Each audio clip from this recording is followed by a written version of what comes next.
Hai semuanya, kembali lagi di Bukelits by Retri. Di video ini aku bakal review buku. Bukunya adalah buku Korea, jadi ini adalah salah satu buku self-improvement dari Korea. Dan emang bukunya ini tuh bestseller juga di Korea. Judulnya adalah 1 cm Diving by Tae-soo dan Min Jong. Pasti kalian nanya-nanya kan, kok judul buku self-improvement judulnya 1 cm Diving, emangnya kita mau belajar menyelam? Enggak, ini bukan cara untuk gimana kita bisa menyelam, secara literally menyelam diving. Buku 1 cm Diving ini, dari para penulisnya, kan ada 2 penulis, mereka itu ingin menceritakan tentang proses mereka dalam menemukan kebahagiaan kecil. Makanya namanya 1 cm Diving. Kayak anggap aja 1 cm Diving itu adalah sebuah kebahagiaan kecil yang bisa didapatkan dengan mudah dengan melepaskan 1 cm saja dari kenyataan. Kalau dipikir-pikir juga sih, yang namanya diving itu kan pasti menyelam dan kedalamannya tuh dalam. Sementara judulnya 1 cm Diving kan 1 cm kayak cuman seberapa sih?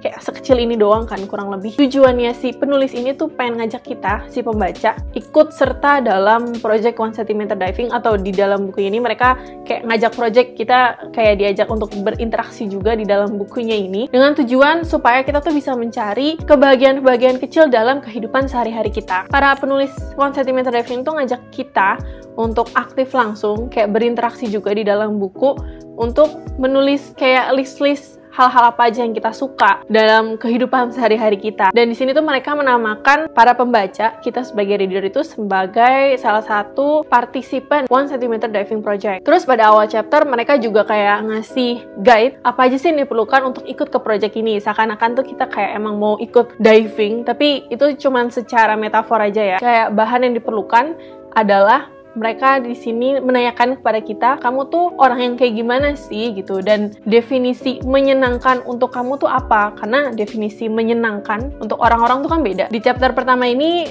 awalnya mereka ngajak kita nih nanya apa sih yang lebih menarik dari smartphone. Terus di situ penulis 1 dan penulis 2 menceritakan cerita mereka apa sih yang lebih menarik daripada smartphone. Kita sebagai reader ditanya juga apa sih menurut kamu yang lebih menarik daripada smartphone. Jadi pas aku baca buku itu aku juga ikutan nulis, oh aku suka baca buku itu lebih menarik daripada smartphone, dan juga sambil dengerin lagu itu juga lebih menarik daripada smartphone. Kayak intinya daripada megang HP terus, coba deh lakukan hal-hal yang emang kamu suka gitu, yang simple-simple aja tapi yang emang beneran kamu suka. Terus ada juga pertanyaan yang kayak, misalnya kamu cuma punya waktu 30 detik, lagu apa yang bakal kamu mainkan saat itu untuk menaikkan mood kamu? Mereka masing-masing menceritakan kayak lagu-lagu apa aja yang menurut mereka tuh kayak bikin happy gitu. Terus di tiap akhir ceritanya kita ditanya lagi juga seperti yang sama. Ya, terus aku disitu nulis lagu yang aku suka itu adalah Euphoria BTS, karena setiap aku dengerin lagu itu pasti langsung naik moodnya dan happy terus. Ya, lagunya pokoknya enak lah kalau kalian mendengar. Dan mereka di sana juga kayak ngasih rekomendasi lagu-lagu mereka sendiri,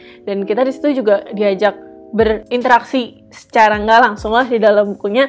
Jadi kayak emang benar-benar hal-hal simple yang bisa bikin kamu bahagia, walaupun tuh bahagianya cuma kecil. Inti dari buku ini sebenarnya untuk lebih menghargai dan juga gimana sih kita bisa menemukan kebahagiaan kecil yang ada di dalam kehidupan sehari-hari kita, yang kadang mungkin kita nggak begitu menghargainya, atau mungkin kadang kita nggak sadar, tapi itu ternyata emang bikin happy gitu loh. Terus ada juga pertanyaan yang kayak, tempat mana yang dengan melihatnya bisa langsung buat kamu bahagia? Kalau aku misalnya di saat aku lagi jalan di Jalan Sudirman di Jakarta, itu banyak gedung-gedung tinggi, apalagi pas malam-malam itu benar-benar indah banget. Terus lanjut ke bab 2, jadi ini sebenarnya cuma ada 3 chapter. Mereka nanya, apa rahasia terdalam kamu yang nggak pernah kamu ceritakan? Di situ pun kita juga bisa nulis, karena memang ada kolom yang kosong khusus untuk kita yang nulis gitu. Mereka benar-benar ngajak kita sebagai pembaca untuk aktif gitu dalam membaca buku self-improvement ini. Ada juga pertanyaan, gimana sih cara kalian menghilangkan stres? Dan si penulis menceritakan ceritanya mereka, kalau misalnya biasanya sih aku tuh kalau menghilangkan stres dengan cara karaoke. Mereka masing-masing ada preferensinya sendiri, ngasih juga list-list lagu yang biasa mereka karaokein,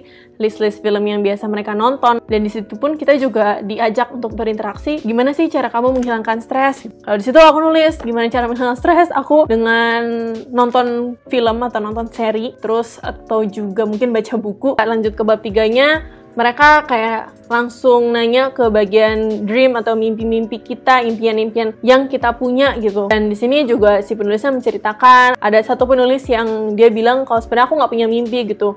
Dulu aku punya, tapi dia bilang kalau misalnya mimpi-mimpi itu membuat aku terlalu ambisius dan aku sampai harus mengsacrifice orang-orang terdekat aku. Jadi kayak dia nggak punya waktu, kerja terus, bener-bener nggak ada waktu sama sekali lah. Sampai akhirnya dia bilang, sekarang jadinya aku nggak punya mimpi, karena aku hanya ingin hidup nyaman aja. Itu juga lumayan menarik banget. Dan di situ kita juga diajak nulis, kamu punya nggak? Kalau misalnya ditanya aku punya mimpi nggak, tentu aja aku pasti punya kan. Dan setiap orang kayak juga pasti punya impian-impian yang ingin dia capai gitu loh. Terus di bab 3 juga kita diajak untuk menulis apa sih comfort food kalian yang bikin nyaman. Pokoknya kalau pas lagi hari yang panjang, pas makan ini tuh langsung moodnya naik. Terus di sini juga mereka nanya, ada nggak sih tempat yang seperti kayak kamar kamu sendiri di rumah? Misalnya nih, aku bilang toko buku kurang lebih ya, karena toko buku itu dimana aku nggak merasa anxious, dimana aku merasa happy juga dan tidak merasa tertekan lah intinya. Di saat aku di toko buku, aku bisa nyari-nyari buku sejam 2 jaman pun nggak bakal kerasa. Dan masih banyak lagi pertanyaan-pertanyaan yang mereka ajukan ke kita sampai di akhir bab 3. Ya, ini udah masuk ke bagian akhirnya. Mereka juga ngelis jawaban-jawaban yang mereka tulis nih pas dari bab 1 sampai bab 3, apa aja sih yang bikin mereka happy gitu. Dan kita sebagai pembaca juga disuruh nulis juga. Oh, ini loh list 1 yang bikin happy, mulai dari apa sih yang lebih menarik dari smartphone. Aku bilang aku suka baca buku dan suka dengerin musik, jadi aku tulis di situ. Oh, ini ternyata bikin aku happy nih. Terus list kedua pertanyaannya adalah, kalau misalnya cuma punya waktu 30 detik, lagu apa yang bisa bikin kamu semangat? Aku nulisnya BTS Euphoria. Oh, pas aku lihat rangkuman list-list tersebut, aku jadi kayak sadar, oh ini ternyata adalah list-list gimana aku bisa merasakan kebahagiaan, walaupun itu kecil-kecil aja kebahagiaannya, tapi bisa aku temukan dalam kehidupan aku sehari-hari gitu loh. Jadi inilah tujuan mereka untuk kita sebagai pembaca ikut dalam 1 cm Diving Project ini, untuk mencari kebahagiaan kecil-kecil yang ada di kehidupan kita sehari-hari. Bukunya nggak begitu tebal, hanya sekitar 200-an halaman, jadi lumayan cepet lah bacanya. Aku aja selesai dalam 2 hari aja. Overall aku suka sama buku ini. Terima kasih juga sama penerbit Haru udah ngasih kesempatan aku untuk nge-review dan baca buku ini. Kalau misalnya kalian tertarik untuk baca buku ini, langsung aja ke tokonya penerbit Haru, ada di Tokopedia atau di Shopee. Terima kasih udah nonton reviewnya. Semoga kalian jadi tertarik untuk baca buku ini. Jangan lupa like, comment, dan subscribe. See you guys in the next video. Bye-bye!